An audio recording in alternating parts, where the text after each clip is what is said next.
study about Battle of Buxar in 1764. 1764ರಲ್ಲಿ ನಡೆದಂಥ ಬಕ್ಸಾರ್ ಕದನದ ಕುರಿತು ಈಗ ನೋಡೋಣ.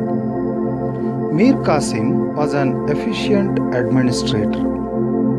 ಮೀರ್ ಕಾಸಿಂ ಒಬ್ಬ ಸಮರ್ಥ ಆಡಳಿತಗಾರನಾಗಿದ್ದ. In the beginning he remained loyal to the company. ಕಂಪನಿಗೆ ಪ್ರಾರಂಭದಲ್ಲಿ ಆತನು ನಿಷ್ಠೆಯಿಂದಿದ್ದನು. He paid 2 lakh pounds to the company and gave away few places to it. 2 lakh pound ಹಣದ ಜೊತೆಗೆ ಕೆಲವು ಪ್ರದೇಶಗಳನ್ನು ಕಂಪನಿಗೆ ಬಿಟ್ಟುಕೊಟ್ಟಿದ್ದನು.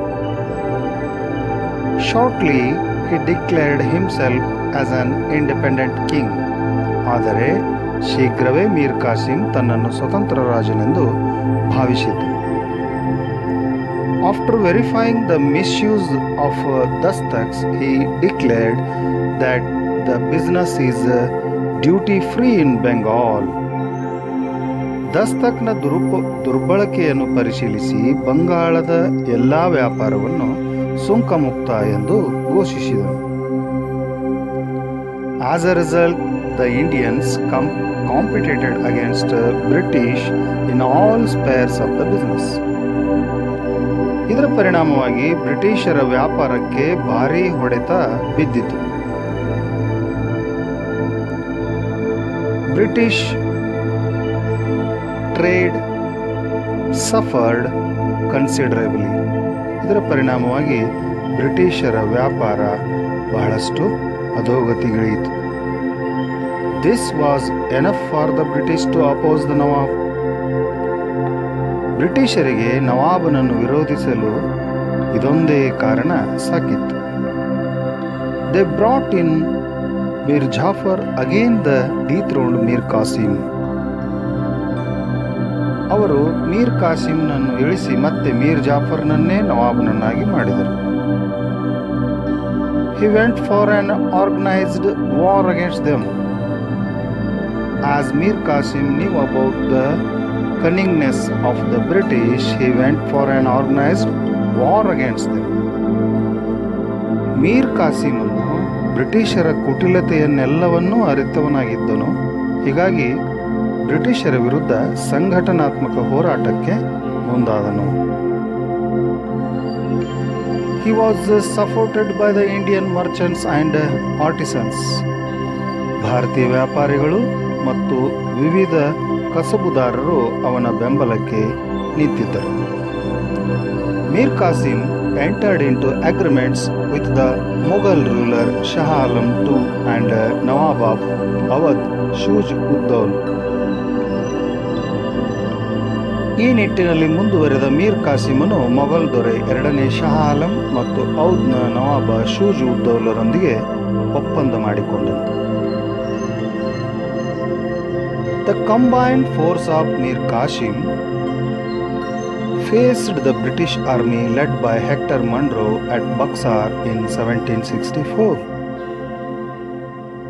ಮೀರ್ ಕಾಸಿಂ ನೇತೃತ್ವದ ಈ 3 ಸಂಯುಕ್ತ ಸೇನೆಗಳು ಹೆಕ್ಟರ್ ಮನ್ರೋ ನೇತೃತ್ವದ ಬ್ರಿಟಿಷ್ ಸೇನೆಯನ್ನು 1764ರಲ್ಲಿ ಬಕ್ಸಾರ್ ಎಂಬಲ್ಲಿ ಮುಖಾಮುಖಿಯಾದವು.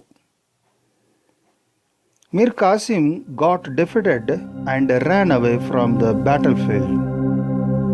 ಅಂತಿಮವಾಗಿ ಯುದ್ಧದಲ್ಲಿ ಮೀರ್ ಕಾಸಿಂ ಸೋತು ಪಲಾಯನ ಮಾಡಿದರೆ ಶಾ ಆಲಂ ಶರಣಾಗತನಾದನು. The efforts of the combined forces to stop the British force failed completely. British ಶಕ್ತಿಗೆ ತಡೆಯೊಡ್ಡುವ ಈ 3 ಸೈನ್ಯದ ಒಕ್ಕೂಟದ ಪ್ರಯತ್ನ ಸಂಪೂರ್ಣ ವಿಫಲವಾಯಿತು.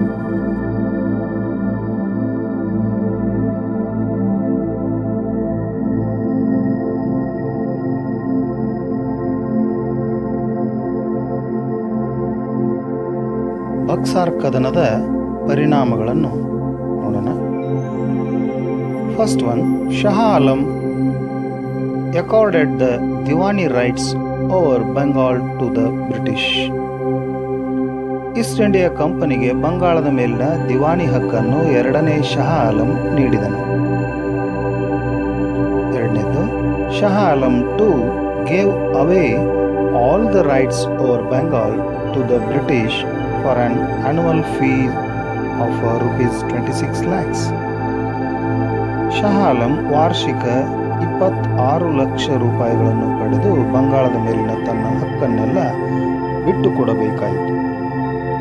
Third one, the Nawab of Awadh had to give away a fine of rupees 50 lakh for waging a war against the company. ಔದ್ನ ನವಾಬನಾದ ಶೂಜ್ ಉದ್ ದೌಲನು ಕಂಪನಿಗೆ ಯುದ್ಧ ನಷ್ಟ ಪರಿಹಾರವಾಗಿ 50 ಲಕ್ಷ ರೂಪಾಯಿಗಳನ್ನು ಕೊಡಬೇಕಾಯಿತು. Fourth one, with the death of Mir Jafar, the company paid pension to his son and took over the entire administration of Bengal.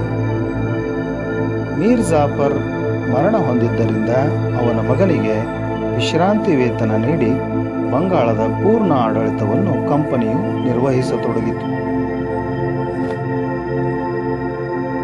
The Buxar battle made the British as the real holders of the power over the Bihar, Bengal and Odisha provinces.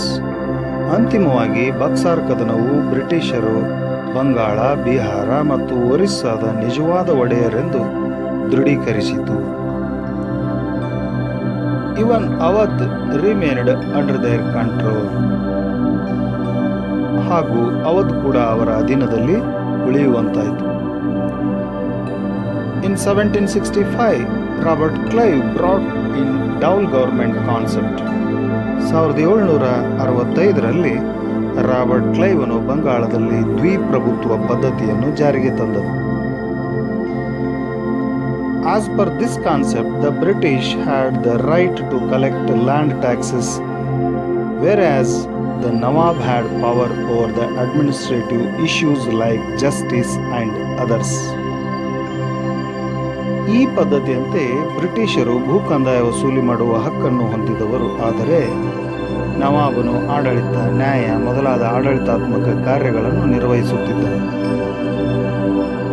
Like this, the British gained political control over the India to protect their business interest.